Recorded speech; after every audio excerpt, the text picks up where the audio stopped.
tout le monde, c'est Sophie et Raphaël. Bienvenue dans ce nouvel épisode du podcast Le Pop Talk. Ce soir, nous sommes allés voir Les Nouveaux Mutants au cinéma. C'est le mardi ciné. Oui. Là, nous sommes en terrasse en train de manger une pizza à la Pizzeria Vecchio à Toulouse. Voilà. Au bord de la route, il y aura peut-être un peu de bruit. Au bord de la route, il y a des espèces de relous qui passent en faisant vachement de bruit de voiture. Oui. C'est quand même très très pénible. C'est pénible. Mais c'est pas le sujet. Cet épisode est dédié aux Nouveaux Mutants. Oui. Et à ce qu'on en a pensé. Donc, comme d'habitude, on peut commencer peut-être par faire le teasing, un peu récap sans spoiler. Oui. Et ensuite passer à un boom 100% spoiler, mais qu'on annoncera beaucoup. Pour que vous ne soyez pas spoilés si vous voulez pas être spoilés. Alors, qu'est-ce qu'on en dit? Donc, si on résume, tu veux résumer ou je résume? Vas-y, résume. Ok, Je pense que cette fois. c'est vachement difficile, j'ai toujours vachement peur de spoiler, mais bon, c'est pas grave, heureusement, on n'est pas en live. Donc, le principe, c'est une ado qui vit dans une réserve aux États-Unis. Oui. Et il y a un accident dont on ne sait pas trop exactement ce qui se passe. Et toute sa famille, tous ses amis, enfin tout le monde dans la réserve est tué, sauf elle. Oui. Et elle se réveille dans un espèce d'hôpital un peu old school, où elle comprend pas trop ce qui lui arrive. Un peu hôpital psychiatrique déserté, mais un peu creepy, quoi. Un peu creepy, exactement. Ouais. Donc elle se réveille là, et elle a Dr Reyes qui vient la voir, qui lui explique qu'elle est le docteur qui veille de l'institution, blabla. Et qui lui explique assez vite que c'est une institution où il y a des jeunes qui sont des mutants, puisque ça se place dans l'univers des X-Men. Donc dans un univers où il y a des mutants, tout le monde le sait, c'est pas vraiment un secret. Oui. Et de là, on fait la découverte des autres pensionnaires de cette espèce d'établissement un peu creepy. Ils se retrouvent à être 5 ados. Voilà, avec chacun un peu leur particularité, leur personnalité. On va pas trop rentrer dans le détail. Oui. Et puis, il commence à se passer des trucs bizarres. Donc, c'est mis son intégration avec ces ados qui sont quand même plutôt des ados à problème, puisque ils sont enfermés dans un espèce d'hôpital psychiatrique un peu chelou, même si c'est pas vraiment un hôpital psychiatrique. Un peu genre années 60, trucs affreux, exactement. Horreur, justement. Donc, ils sont un peu tous à problème, et donc, c'est à la fois ce côté ado compliqué et bienvenue parmi nous, et puis quand même assez vite, il commence à se passer des phénomènes un peu étranges que personne ne s'explique trop, même pour des mutants. Voilà, ça, je pense que c'est un bon résumé. On n'a rien spoilé, ça donne une idée. Ouais.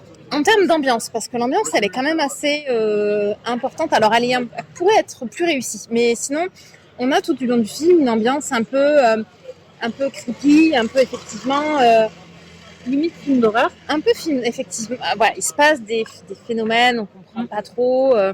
Le lieu où ça se passe, cette espèce de mi-hôpital, mi-école, mais en fait, ils font pas du tout mi-maison hantée, avec évidemment une église à côté, un espèce de petit cimetière, même si on ne le voit pas trop.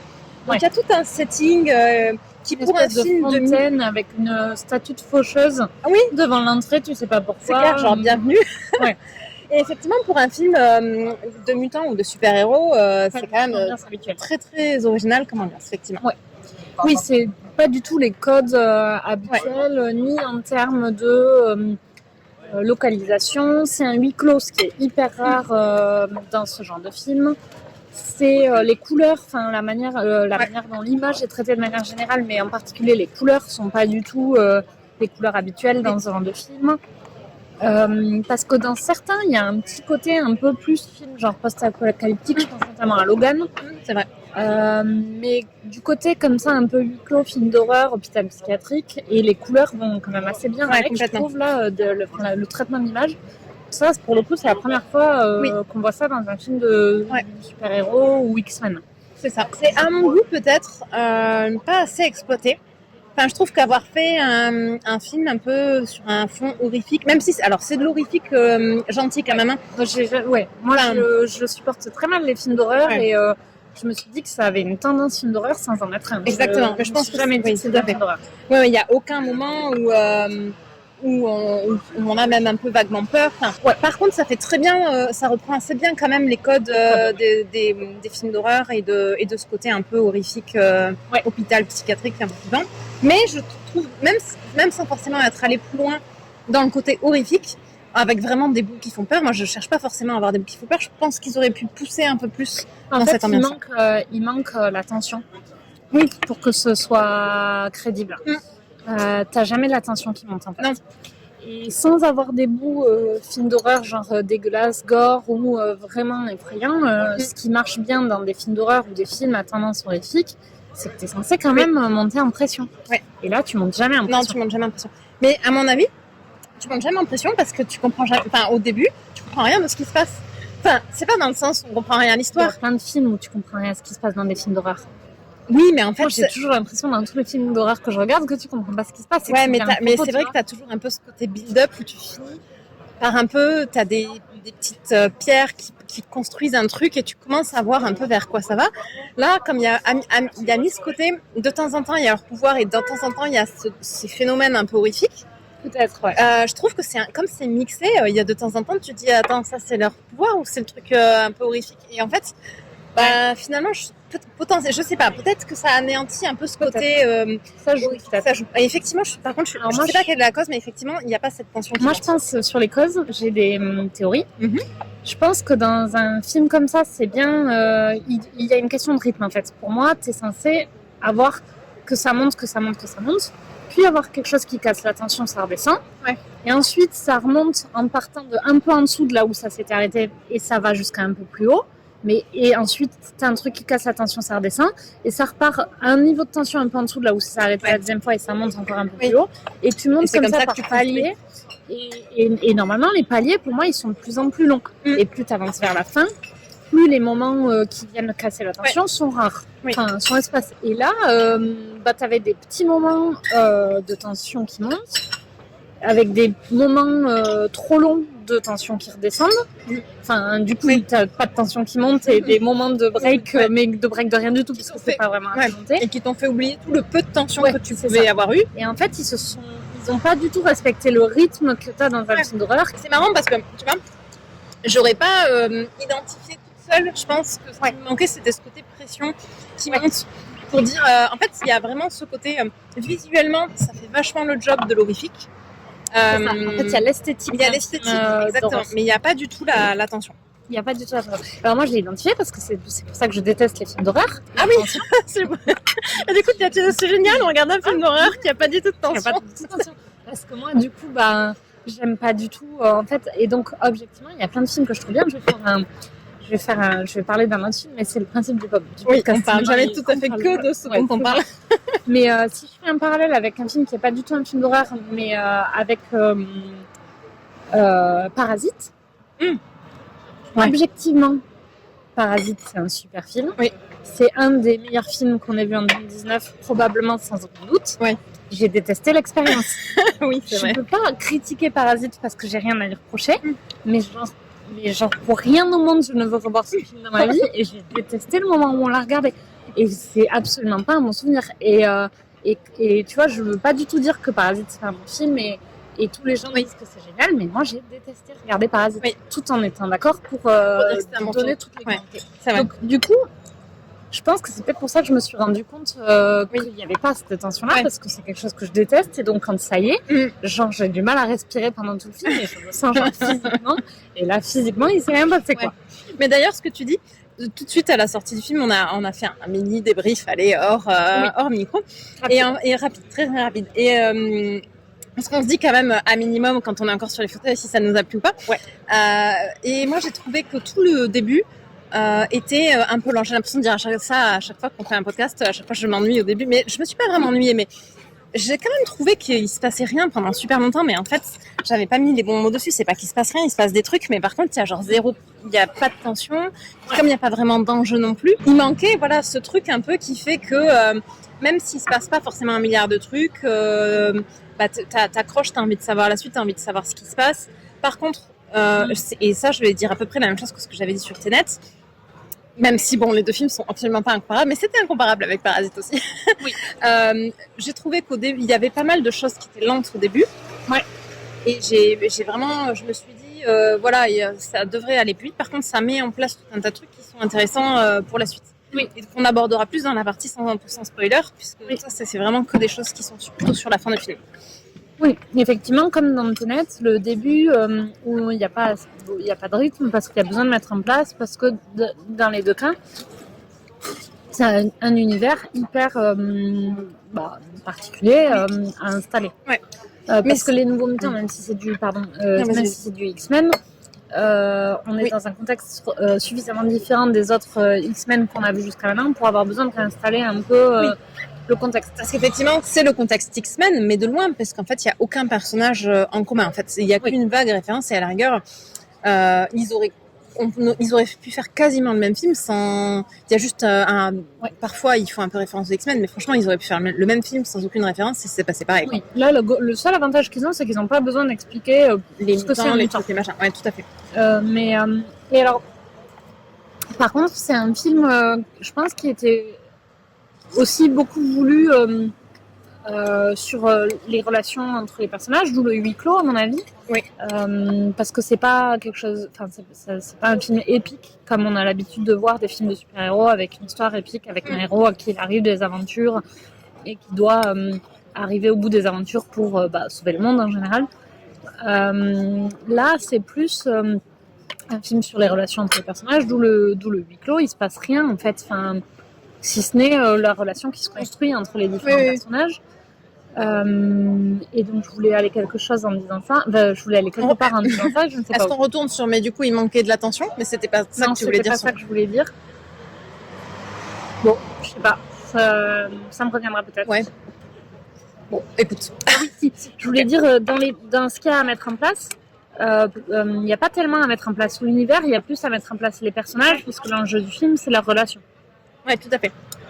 Donc plus à mettre en place les personnalités de chaque personnage, pour comprendre ensuite les enjeux de leur relation, Et c'est là que le film pêche un peu, à mon sens, parce que les personnages sont intéressants, les 5 là, les ados, même la docteure, elle est intéressante, mais comme en fait il manque quand même cette tension, ou en tout cas il manque les enjeux, enfin il manque quelque chose qui fait que sur cette première partie du film il y a plein de bons éléments. Globalement, moi je trouve que c'est un film qui avait vachement de potentiel et qui aurait pu être vraiment singulièrement meilleur que ce qu'il est.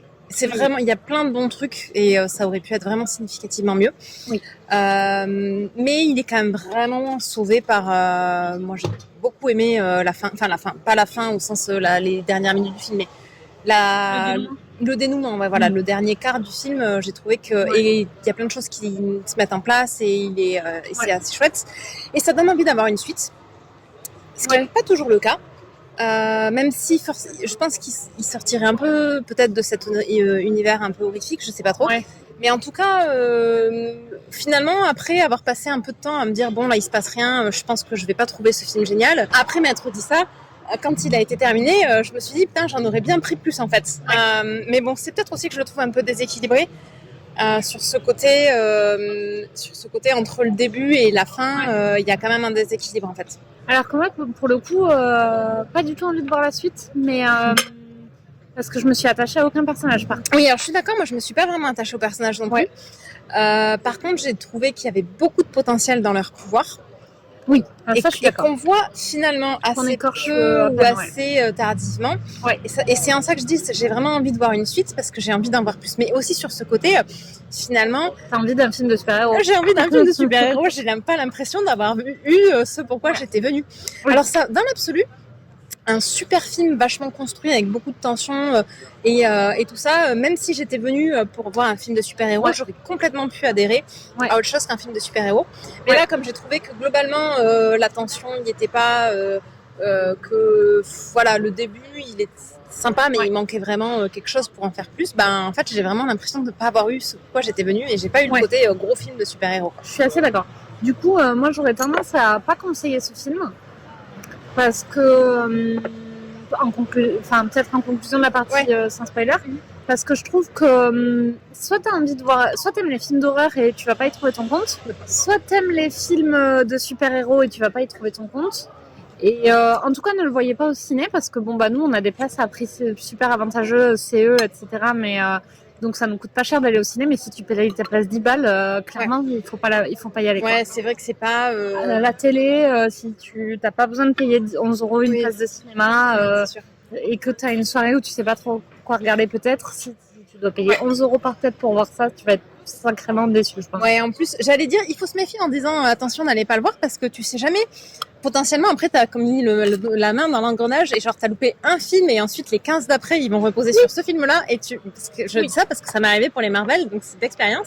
Oui. Donc attention, potentiellement, si vous n'allez pas le voir parce qu'on a dit que c'était moyen, vous allez genre louper le train. Mais en vrai, j'y crois pas trop parce que. Je suis pas sûre qu'ils vont faire un train derrière. Non, je suis pas sûre qu'ils fassent un train derrière non. Et s'ils font un train, ils vont être obligés à un moment donné de prendre un virage et donc éventuellement la suite du train pourra se voir sans avoir jamais vu le premier ou en le rattrapant à la télé parce que après tu peux rattraper à la télé. Tu peux toujours regarder à la télé. Mais payer 11 €, ça me paraît beaucoup. 11 € par tête parce que bon, nous en l'occurrence on paye pas le cinéma plein pot, mais si on devait personne ne paye le cinéma plein pot. Qui?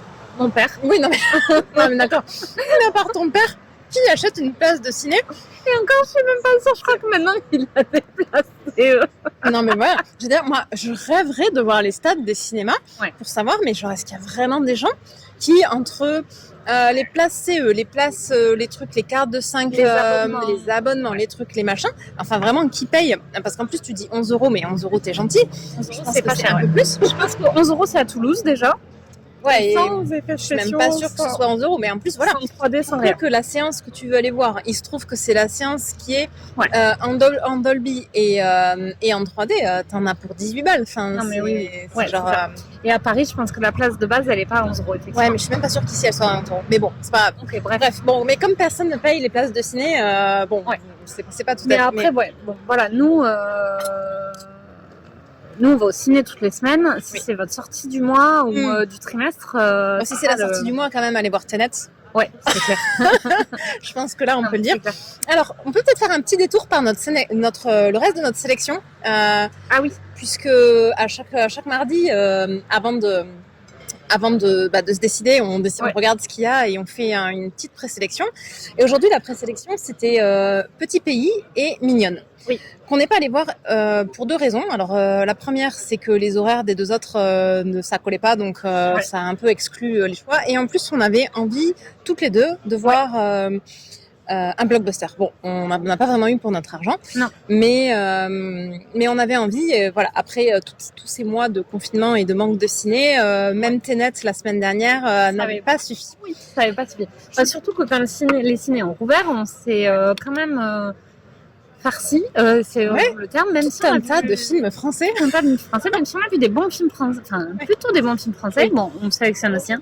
Mais on s'est quand même farci, je sais pas, 2 mois de réouverture du ciné où ils étaient là. Non mais nous on s'en fout, on montre que les films français, on sait pas pourquoi.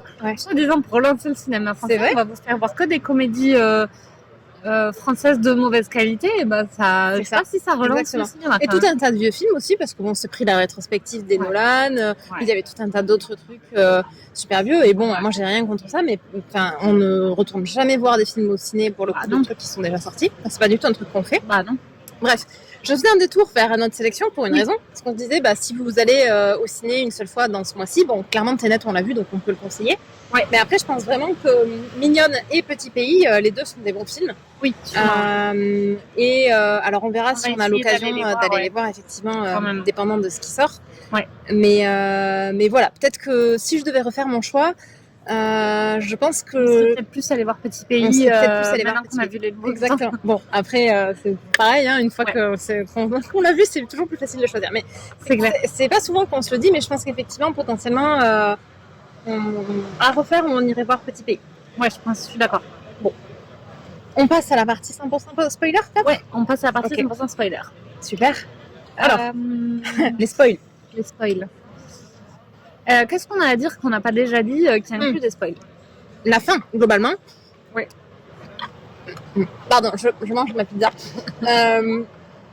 Globalement, moi, ce que j'ai beaucoup aimé, mais c'est parce que c'était complètement ce que j'avais envie de voir ce soir, c'est-à-dire un blockbuster, un film de mutant avec des pouvoirs. J'ai vachement aimé la fin, justement parce que c'est ce moment-là où on a vraiment l'occasion de les voir dans une bataille, où on a plus l'occasion de voir leurs pouvoirs et de les comprendre. Oui. Parce qu'en fait, comme ils sont un peu dans ce truc de film à suspense, il y a toute cette tension autour du phénomène que le personnage principal, j'ai oublié comment elle s'appelait, engendre. C'est ça, Dany. Que Dany engendre avec avec la peur, etc. Donc il y a tous ces trucs-là, on voit pas trop, mais ils montrent aussi pas tellement leur pouvoir, et tu te rends compte de l'étendue des pouvoirs de chacun vraiment à la fin. que à la fin. Et je pense que c'est censé être fait exprès dans le sens où tu es censé avoir un double voyage initiatique qui représente les 2 ours là. Parce que donc la Dany, elle est Cheyenne. Ouais. Et donc il y a ce dicton amérindien, alors je sais pas s'il est Cheyenne, mais amérindien en tout cas, qui dit que on a tous 2 ours en nous, c'est un peu l'équivalent de l'ange et du diable, mais en plus développement personnel.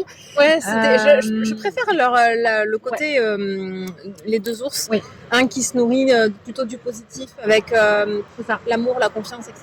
Et celui qui se nourrit plutôt du négatif, la peur et la méfiance, et je sais plus qu'est-ce qu'il y avait d'autre. Oui, et en gros le plus fort c'est celui qui nourrit le plus. Et donc je pense qu'il y avait vraiment le parallèle entre tout le film, c'est des nouveaux mutants, donc c'est-à-dire des mutants qui ont à peine fait leur puberté et qui donc sont nouvellement mutants et maîtrisent pas exactement leur pouvoir.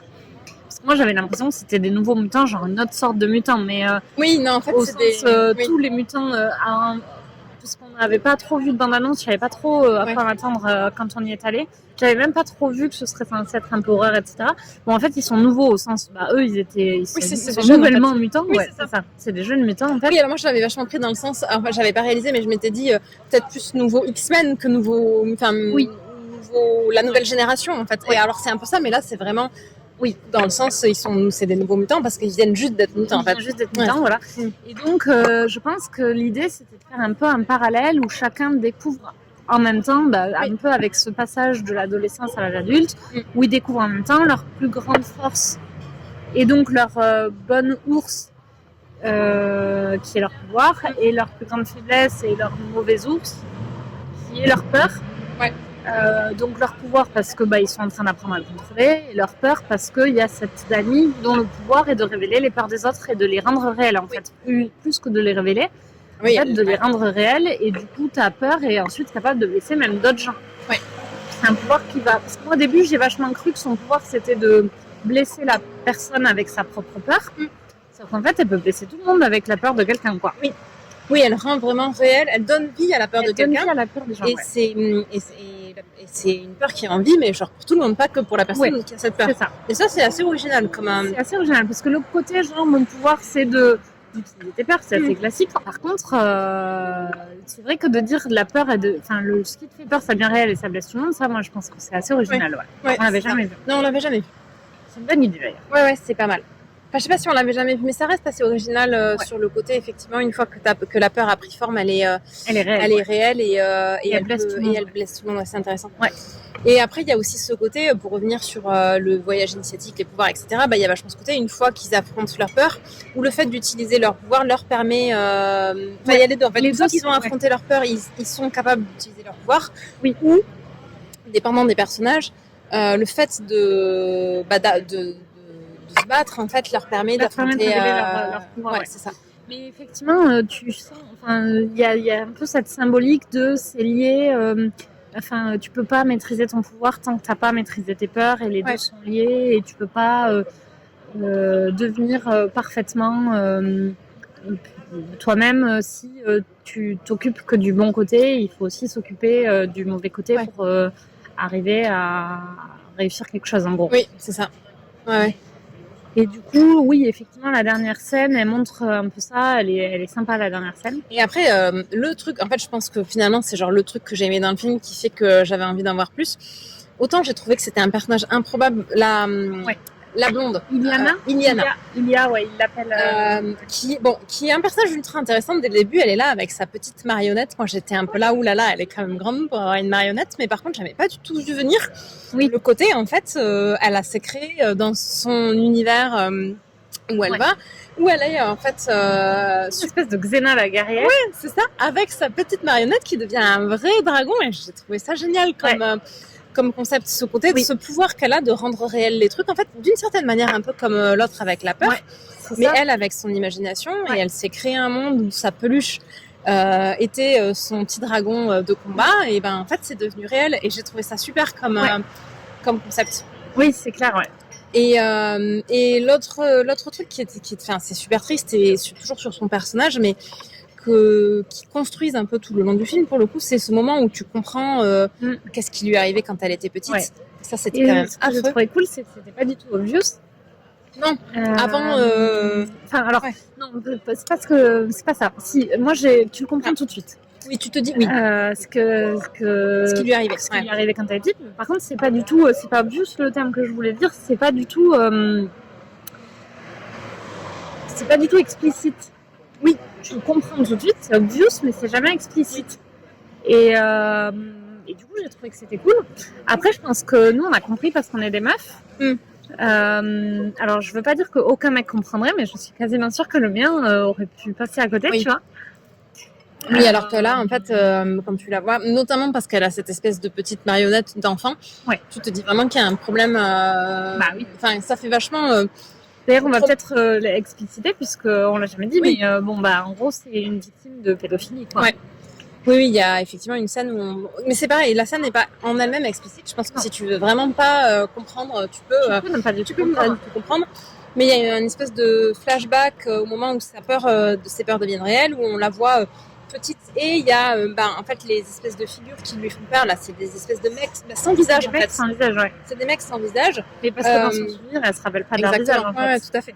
Qui la cherche dans le lit et qui l'attrape pas parce que elle l'explique plutôt dans le film. Je crois qu'elle appelle ça l'Éden, c'est cet endroit les limbes. Les limbes, c'est ça. Ouais. Les limbes, c'est l'endroit qu'elle se crée avec sa peluche pour aller et c'est là où en fait tu comprends quand il lui arrive des trucs affreux. Et c'est vrai que tu peux complètement ne pas le voir si tu veux pas le voir. Ouais. Et en même temps, c'est super bien fait parce que c'est aussi, c'est vraiment compréhensible si tu veux le voir sans être choquant. Et c'est ultra réaliste en fait. Ouais. C'est la manière dont c'est fait, la manière dont le traumatisme il est montré, le fait que. Oui, je pense que c'est assez proche de ce à quoi peut ressembler un souvenir de traumatisme. Avec ce côté homme sans visage, dont tu sais qu'il t'est arrivé un truc affreux, mais tu sais pas qui, et donc et tu sais que eux ils sourient, alors que parce qu'il y a vachement ce côté eux ils sont contents, mais contents flippants, et alors que toi non. Et ouais, je disais, je suis pas sûre que mon mec il serait pas passé à côté parce que et je vais faire un détour par notre film, mais anecdote, on a regardé ensemble il y a longtemps, c'était une dizaine d'années. Je pense qu'aujourd'hui ce serait peut-être différent, mais on avait regardé Thelma et Louise ensemble. Oui. Et donc il y a cette scène où elles sont pas encore en fuite, hein, elles sont en route pour le week-end, elles s'arrêtent pour manger dans un resto, elles dansent, resto de danse country là, et où c'est Louise qui danse avec un mec où genre moi en tant que nana, la première fois que j'ai vu ce film, je devais avoir 16 ans, j'ai tout de suite compris même à 16 ans que ça allait mal tourner et que le mec allait finir par essayer de la violer. Et Nico, le moment où on voit le viol pour le coup était genre choqué, genre en mode oh là là, mais qu'est-ce qui se passe, je l'ai pas du tout vu venir quoi. Genre alors que ça fait 10 minutes que ça monte quoi. Et j'étais là, mais comment ça tu l'as pas du tout vu venir? Et il était là, bah non, genre pourquoi il la viole, ils étaient juste en train de danser. Et là enfin le mec avait un comportement de violeur depuis 10 minutes quoi. Et c'est vrai que dans Thelma et Louise il y a vachement ce côté scène qui la scène où ils dansent, tu te dis c'est fait de telle manière que tu te dis le truc va dégénérer. Bien sûr, tu vois la scène elle est construite comme ça.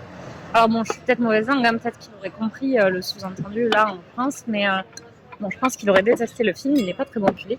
Oui, c'est clair. Je pense que ça lui aurait même plus du tout. Pas du tout pour ces raisons-là, mais globalement, je pense pas qu'il aurait même pas regardé en entier sans doute. Si, il faut finir quand même. Ouais, c'est bien. Moi j'ai trouvé alors dans les critiques que l'histoire de Dani et comment elle s'appelle celle qui, Macy Williams. J'ai oublié le nom de son personnage. Elle a un nom, donc qui sont ensemble du coup sort un peu de nulle part. Ah bon? T'as trouvé que ça sortait de nulle part? En fait non, c'est pas ça. C'est pas sort de nulle part, c'est que j'ai trouvé que c'était vachement c'était trop, c'était un peu tu sais C'est pas du tout sur des barres, mais tu sais, c'est genre la première scène où elles se rencontrent, t'as la scène de Buffy où justement où il y a un baiser lesbien en fond, et j'ai trouvé que c'était un peu tiens, regardez, vous devez croire à cette histoire, c'est l'histoire Rain. Regardez comme c'est crédible, on vous a mis une petite image de Buffy pour que vous y croyiez, et que par contre c'était pas construit entre les personnages. J'ai trouvé que le scénario est fait pour te dire regarde comme c'est bien, ça tombe bien, mais que ça venait pas des personnages. Oui. Moi j'ai pas trouvé que les actrices elles avaient l'air de... La toute première scène où tu les vois ensemble, c'est la scène du clocher de l'église, quand elle la récupère et que tu sais, elles tombent toutes les deux côte à côte. Et ça, alors je suis d'accord qu'il y a un côté un peu poussé, mais par contre ça ressemble tellement à un milliard de films avec des couples hétéros qu'on a vus. Mais ça marche pas non plus. Ouais, après moi ça m'a pas choqué, tu vois. Enfin, je me suis dit, c'est des ados, elles se plaisent tout de suite. Bon, des fois c'est pas forcément plus compliqué que ça. Moi j'ai trouvé que c'était un peu forcé.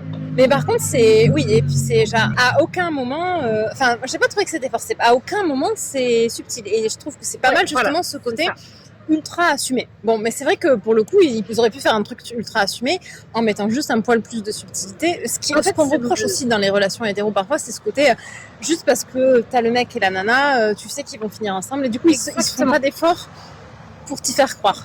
Ouais, c'est exactement le reproche. Moi, j'ai vachement trouvé que c'était un peu... Bon, on est moderne, on va mettre une relation lesbienne. Donc voilà, au cas où tu n'aurais pas compris que ça va arriver, on te met la petite scène de Buffy pour que tu comprennes bien que ça va arriver. Si jamais on n'avait pas été assez subtil avant. Et en fait, ça n'arrive pas parce qu'il y a un truc qui naît entre elles, ça arrive parce qu'ils ont décidé qu'il y aurait une relation homosexuelle dans le film, quoi. Moi, j'ai eu un peu ce ressenti-là. Et de manière générale, je trouve que les acteurs jouent pas bien, quand même.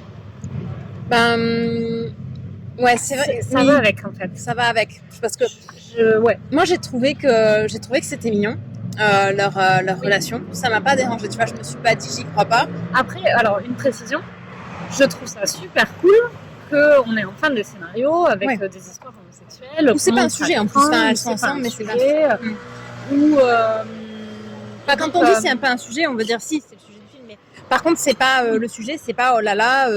le fait qu'elles soient ensemble est un élément du film, mais c'est important et il le montre et c'est vraiment la romance du film. Oui. Par contre, à aucun moment ils questionnent est-ce que c'est accepté, est-ce que c'est pas accepté, etc. Oui, il y a pas. Et c'est en ça qu'on dit c'est rejeté elles sont pas rejetées par les autres parce qu'elles sont homo. Donc en fait c'est pas un sujet dans le sens où tout le monde l'accepte. Ouais. Et ça c'est super parce que je trouve que c'est vraiment super important que ce genre de représentation. Ouais. Ou c'est pas du tout problématique en fait, c'est ça, ou c'est normal. C'est pas un sujet, c'est normalisé en fait, la relation homosexuelle est normale. Donc ça, moi je trouve ça super cool. Parenthèse quand même, dans la majorité des films, c'est toujours des relations homosexuelles entre femmes, hein, parce qu'entre mecs on n'y est pas encore malheureusement. Non, mais c'est pas encore. Mais bon, c'est déjà bien qu'on arrive à le faire. À un moment, je me suis demandé, mais je me suis dit quand même, ils vont pas tourner, d'accord. Quand il lui explique ce qui s'est passé avec son père dans la mine. Ils ont un espèce de moment avec une espèce de vibe. Et je me suis un peu dit, est-ce qu'ils vont aussi les faire se mettre ensemble, tu vois? Ouais. Et j'étais là, bon, mais en même temps, tu vois, c'était mignon, j'étais pas contre, mais ça aurait été un peu improbable. T'es là, tu vas pas tous les coller par paire en même temps. Dans un film, les personnages sont pas obligés de tous finir avec quelqu'un, tu vois, c'est pas une fin en soi. En fait, ils vont pas du tout là-dessus. Mais il y a vraiment un moment, toute cette conversation où ils se parlent, ils sont effectivement super prêts et tout. Physiquement, mais en fait, je me dis, peut-être qu'on se dit ça parce qu'on n'a pas du tout l'habitude d'avoir des représentations d'amitié, entre guillemets, non virile de mecs. Oui. C'est-à-dire, quand je veux dire amitié non virile, c'est-à-dire amitié où tu les vois genre juste discuter de trucs de fond, sérieux. De près. Sans avoir besoin de tenir une distance de sécurité pour qu'on n'aille pas penser qu'ils sont homo. C'est clair. Et en fait, je me dis, peut-être qu'on a confondu, entre guillemets, des vibes un peu gays avec juste le côté, non mais en fait, c'est juste deux personnes qui discutent, mais on a tellement pas l'habitude de le voir dans les films. C'est clair. C'est vrai que d'un point de vue représentation de l'amitié hétérosexuelle entre mecs, de l'homosexualité, le film est bien. Mais du coup, moi j'ai trouvé que les acteurs jouaient pas super bien quand même. J'étais un peu déçue par le jeu des acteurs. Ouais, après moi j'ai été beaucoup perturbée par les accents, sur le côté. Alors, je suis très nulle en reconnaissance d'accent, donc j'étais pas sûre de mon coup, mais j'étais quand même à peu près quasi sûre que normalement Maisie Williams elle parle pas comme ça. Et alors j'ai pas checké après, mais toi tu le connais pas, mais l'acteur qui fait un des deux gars, il est dans... Stranger Things. Merci, j'arrivais plus à retrouver. Ouais, Stranger Things. Et je suis quasi sûre aussi qu'il parle pas comme ça dans Stranger Things. Et je pense que Iliana... Il est censé venir du Kentucky. Il est censé venir du Kentucky et je crois je pense qu'à mon avis, c'est un espèce de fake accent du Kentucky. Ouais. Bon, peut-être que je me trompe pas, mais Iliana, c'est pareil. Je pense pas qu'elle parle comme ça. Donc, j'ai trouvé que les accents avaient ce côté très... Enfin, les accents. Les accents vraiment prennent une place qui fait qu'il y a plein de moments où moi, je me suis concentrée sur la manière dont ils parlaient, vachement plus que sur n'importe quoi d'autre. Ouais. Je sais pas si c'est la même chose que tu dis quand tu dis... Enfin, ce que tu as ressenti aussi quand tu dis sur le côté, j'ai trouvé qu'ils jouaient pas très bien. Non, moi, sur les accents, ça me l'a pas trop fait. Parce que, à part Iliana, où tu l'entends vraiment, moi, j'ai pas tellement écouté. Et tu vois... j'avais même pas spécialement fait gaffe que Maisie Williams, elle avait un accent, à part dans la toute dernière scène, mais vraiment la toute dernière scène où je l'ai entendu. Sinon, je l'avais genre pas du tout entendu. Celui du Kentucky, je l'avais pas entendu. À part celle qui parle avec un accent russe, je m'en étais pas rendu compte qu'il y avait des accents, tu vois. Mais par contre, je trouve, il y a des moments il y a des espèces de lueurs de génie, je trouve. Enfin, tu vois, notamment cette fameuse scène dont tu parlais où ils sont tous les deux mecs. Et où il lui révèle son histoire. Là, j'ai trouvé qu'elle était super émouvante, qu'il jouait super bien. Mais moi, je trouve qu'ils jouent pas bien parce que genre, je n'ai pas ressenti d'émotion dans ce film. Elles sont censées être amoureuses. Alors moi, je passe ma vie à regarder des comédies romantiques. Tu peux mettre une comédie romantique avec genre Tom Cruise et Cameron Diaz, Day and Night, peut-être, elle s'appelle celle-là. Non, mais j'ai ressenti plus d'émotion en regardant Day and Night qu'en regardant la romance de Maisie Williams alors, est-ce que c'est le jeu des actrices et des acteurs ou est-ce que c'est l'écriture qui pêche? Enfin, excuse-moi, tu penses que l'écriture de Day and Night, elle est fabuleuse? Je sais pas, je l'ai vu il y a des années, j'avais trouvé ça nul, mais oui, mais c'est vrai que tu y avais cru. Bon. Tu vois? Ouais. Et puis là, on est d'accord que l'écriture, elle est pas top, mais c'est une écriture, l'écriture de leur histoire d'amour, mais c'est une écriture classique, on l'a oui, c'est vrai. toutes les deux, que tu peux retrouver dans des comédies romantiques. Mais après, moi, j'arrive à y croire. Pour le coup, moi, j'ai vraiment adhéré, tu vois, à leur histoire, j'ai trouvé qu'elles étaient mignonnes. Et j'ai vraiment eu peur, tu vois, au début, tout de suite, c'était à cette scène du cocher où tu te dis, oh putain, là, il se passe un truc. Et je me suis dit, j'espère qu'ils vont avoir le courage d'aller jusqu'au bout et qu'ils vont pas juste nous faire, tu sais, genre style, et puis en fait, non, il s'est rien passé, quoi. Oui, ça aurait été nul. Ça aurait été super nul, tu vois. Mais c'est pour dire que je l'attendais quand même. Et du coup, moi, j'ai trouvé que c'était mignon. Après, si je devais reprocher un truc, je dirais que c'était un peu cucu. Mais bon, ça, c'est mon côté, au bout d'un moment, en fait, c'est parce qu'il n'y a pas vraiment d'intensité dramatique entre elles, mais c'est parce que c'est pas du tout le sujet. L'intensité dramatique, elle est ailleurs. Il se trouve qu'elles se plaisent, elles s'entendent bien. Genre, il n'y a pas de drama. Bon, mais c'est pas grave, il n'est pas obligé d'avoir du drama dans tous les couples. Oui, non, mais voilà. Mais après, moi, je trouve que même, tu vois, genre, comment il s'appelle là, le Kentucky, il lui est arrivé un truc affreux. Oui, c'est vrai. Je pleure dans absolument tous les films qu'on va voir. Je pleure même devant des Disney. J'ai pas eu les larmes. J'ai pas eu. Non, je vois pas trop où t'aurais pleuré dans Tenet. Attends. Je pense que j'ai peut-être eu les larmes aux yeux dans Tenet quand elle confronte son mari et que son mari il est horrible et qu'il veut lui enlever son enfant, tu vois. Ah oui, d'accord. Genre là, mais genre rien. Je suis sortie de la sèche, j'ai rien ressenti dans ce film. C'est vrai qu'il n'y avait pas beaucoup d'émotions. Il y a zéro émotion. Ouais. Et pour moi, le rôle d'un acteur, enfin, je sais pas, il me semble que tu veux devenir acteur pour faire ressentir des trucs à des gens, tu vois. Donc c'est dans ce sens-là que je dis que je trouve que c'est pas bien fait. Après, souvent, moi j'ai tendance à dans la mesure où on en connaît certains des acteurs et qu'on sait que par ailleurs c'est des bons acteurs. Ouais. Maisie Williams. Alors, moi je trouve que Maisie Williams et notamment son rôle de Arya dans Game of Thrones est surcoté. C'est le personnage qui est surcoté. Après, elle joue bien quand même. Ouais. Mais c'est le personnage est un peu surcoté. Mais après, moi je l'ai vu dans autre chose. Je l'ai vu dans Doctor Who. T'as jamais voulu regarder parce qu'elle est en guest dans Doctor Who. T'as regardé, t'as pas regardé en saison. Oui, ce qui était déjà beaucoup. Mais t'as pas continué assez pour voir Maisie Williams dans Doctor Who. Et moi j'aime beaucoup le personnage qu'elle fait et je trouve qu'elle joue vraiment bien, tu vois. Ouais. Un personnage en plus qui est vraiment très différent. Quand je dis que je trouve que les acteurs jouent mal, c'est jamais. Oui. À ce stade, en tout cas, on les a pas vus. Surtout qu'ils sont jeunes là. C'est jamais un jugement définitif, ou alors je parle de Léa Seydoux. Mais elle va revenir dans tous les épisodes. Non, ce que je voulais dire, c'est que souvent, quand t'as des acteurs qui jouent pas bien, c'est vraiment, c'est que c'est mal écrit ou mal, comment tu dis, Réalisé. réalisé. Merci. Ouais. Je l'avais en anglais, mais Ouais. mal écrit ou mal réalisé, tu vois.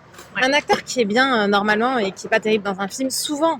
Bon, après, et quand tous les acteurs dans un film sont moyens, c'est quand même plutôt l'écriture et la réalisation. D'écriture et de réalisation, ouais.